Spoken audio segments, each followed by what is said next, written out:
మన ప్రభువును రక్షకుడైన యేసుక్రీస్తు నామంలో మీకు శుభములు వందనములు తెలియజేస్తున్నాను. అనుదిన ధ్యానమునకు స్వాగతం. కీర్తన గ్రంథం 101వ కీర్తన ఈ దినం మన ధ్యానాంశంగా ఉంది. నేను కృపను గూర్చియు న్యాయము గూర్చియు పాడెదను, యెహోవా నిన్ను కీర్తించెదను. ఇది దావీదు రచించినటువంటి కీర్తన. దేవుని ఎడల నమ్మకంగా జీవించేదానికి తన తీర్మానాన్ని, తన అభిప్రాయాన్ని వ్యక్తపరుస్తున్నటువంటి కీర్తన. ఏ విషయంలో కూడా మనిషి అతిశయపడకుండా ఎల్లప్పుడూ ఆయన కృపను, ఆయన న్యాయమును జ్ఞాపకం చేసుకునడం అవసరం. అపోస్తలుడైన పౌలు ఎఫెసీయులతో మాట్లాడుతూ, పౌలు సాధారణంగా సంఘములతో మాట్లాడుతున్నప్పుడు ఎక్కువగా కృప గురించి వివరిస్తూ వచ్చాడు. అయితే కృప ద్వారా కలిగినటువంటి మేలుల్లో భాగంగా ఎఫెసీ పత్రిక 2వ అధ్యాయము 8-9 వచనాలు చూడండి. మీరు విశ్వాసము ద్వారా కృపచేతనే రక్షింపబడి ఉన్నారు. ఇది మీ వలన కలిగినది కాదు, దేవుని వలనే. అది క్రియల వలన కలిగినది కాదు గనక ఎవడునూ అతిశయపడ వీలు లేదు. కృప ద్వారా రక్షణ కలిగింది అని చెప్పకమునుపు ఈ ఎఫెసీ పత్రిక 2వ అధ్యాయంలో పై వచనాలు మనం చూస్తే, మొదటగా ఈ కృప ద్వారా మనకు క్షమాపణ కలిగింది. అపరాధముల చేత, పాపముల చేత మీరు చచ్చిన వారై ఉండగా అంటాడు. ఎందుకు? మునుపు శరీరము యొక్కయు మనసు యొక్కయు కోరికలు నెరవేర్చుకొనుచు మన శరీరాశలను అనుసరించి ఆ స్వభావమును బట్టి దైవోగ్రతకు మనం పాత్రలమై ఉన్నాం. ఆయనను దేవుడు కరుణా సంపన్నుడై ఉండి మన అపరాధముల చేత చచ్చిన వారమై ఉండగా సైతం మన ఎడల తాను చూపిన మహాప్రేమ చేత క్రీస్తులో మనం బ్రతికించాడు. కృప ద్వారా మనకు క్షమాపణ కలిగింది కనుకనే కృప ద్వారా మనము రక్షణ పొందగలిగాం. అపోస్తలుడైన పౌలు రోమీయులతో మాట్లాడుతున్నప్పుడు 3వ అధ్యాయంలో నీతి కూడా కృపను బట్టి దొరికింది అంటున్నాడు.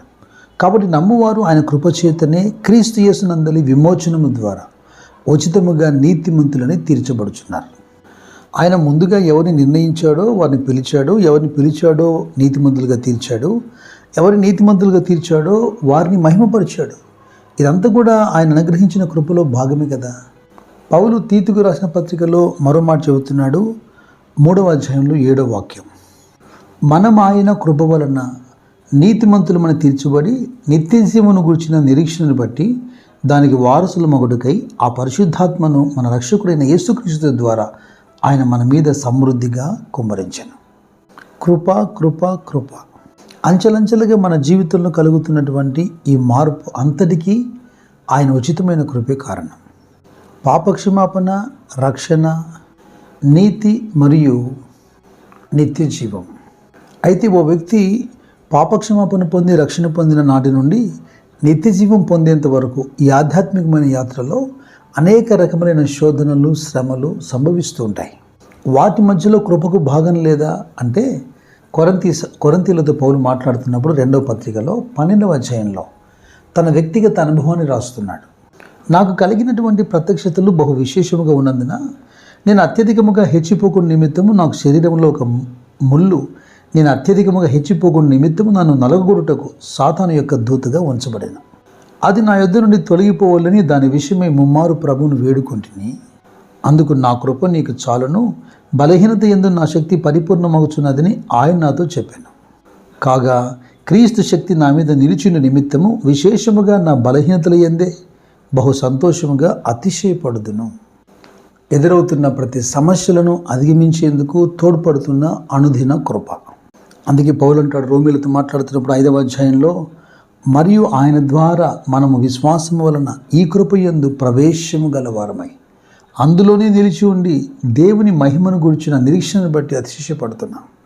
ఇలాగున దావీదు 101వ కీర్తనలో కృపను, న్యాయము గురించి పాడుతూ తక్కిన వచనాలన్నీ తాను దేవునితో చేస్తున్నటువంటి ఒక ఒడంబడిక. దావీదు తదుపరి వచ్చినటువంటి ఎందరో రాజులు తన కుమారుడైన సొలొమోనుతో సహా, రాజుల మొదటి గ్రంథం 11వ అధ్యాయం 4వ వచనంలో తన తండ్రి అయిన దావీదు హృదయం వల్లే సొలొమోను హృదయము దేవుని పట్ల అతని వృద్ధాప్యంలో యథార్థంగా లేదు అని రాశారు. ఒక సొలొమోనే కాదు, ఎంతోమంది రాజులు పరిపాలన చేశారు. కానీ దావీదు యథార్థంగా దేవుని హత్తుకున్నట్లుగా తక్కిన వారు దేవుని అనుసరించలేదు. ఈ 101వ కీర్తన 3-8 వచనాల్లో మూర్ఖ చిత్తుడు నా యొద్ద నుండి తొలగిపోవాలి అంటున్నాడు. అహంకార దృష్టి, గర్వించిన హృదయాన్ని నేను సహించను అంటున్నాడు. ఇక మోసం చేయవాడు నా ఇంట నిలవకూడదు. అబద్ధములాడువాడు నా కన్నుల ఎదుట నిలవడు. అంటే కేవలం యెహోవా యందు భయభక్తులు గల వారితో మాత్రమే స్నేహం చేస్తున్నాడు. కొరింథీ 2వ పత్రికలో పౌలు మాట్లాడుతున్నప్పుడు 6వ అధ్యాయంలో 14 నుంచి 18 వచనాలు అవిశ్వాసులతో సాంగత్యం చేయకూడదని, జోడుగా ఉండకూడదని, విగ్రహములతో దేవుని ఆలయముకు పొందిక లేదని, ఇక అపవిత్రమైన దాన్ని దేన్ని ముట్టకూడదని, దేవుడు మనకు తండ్రి ఉన్నట్లుగా ఒక ప్రత్యేకమైన జీవితాన్ని హెచ్చరిక చేస్తున్నాడు. ప్రకటన గ్రంథం 2వ అధ్యాయంలో 12 నుంచి 17 వచనాల్లో కనపడుతున్నటువంటి పెర్గమము సంఘములాగా మనము కాంప్రమైజ్డ్ చర్చ్ లాగా ఉండకూడదు. ఏలైనగా విగ్రహములకు బలిచ్చిన వాటిని తిన్నట్లు, జారత్వం చేయనట్లు, ఇజ్రాయెల్కు ఉరి ఒడ్డవల్లని బాలాకుకు నేర్పినటువంటి బిలాము బోధ అనుసరించేవారు నీలో ఉన్నారు అంటున్నాడు సంఘంతో. చూచి చూడనట్టుగా సంఘం కొనసాగుతోంది. అంటే కొన్ని విషయాల్లో కాంప్రమైజ్ అయిపోయింది.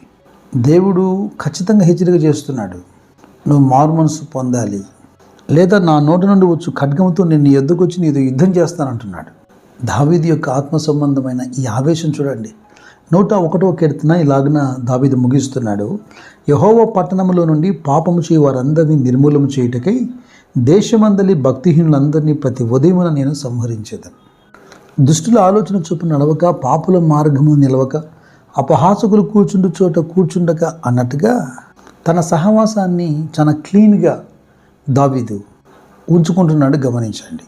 మరి మీరు ఎటువారితో స్నేహం చేస్తున్నారు, ఎటువారితో మీరు సాంగత్యం కలిగి ఉన్నారు, ఎటువారితో మీరు పొత్తును కొనసాగిస్తున్నారు. ఏదేమైనా నిర్మోహమాటమైన భయభక్తులు కలిగిన జీవితం క్రైస్తవులకు అవసరం. ఆ దిశగా దేవుని కృప మిమ్మల్ని నడిపించును గాక. పరమ తండ్రి దేవుని ప్రేమ, యేసుక్రీస్తు ప్రభు యొక్క కృప, పరిశుద్ధాత్మ అభిషేకము, సహవాసం తోడే మేము నడిపించును గాక. God bless you. God bless you.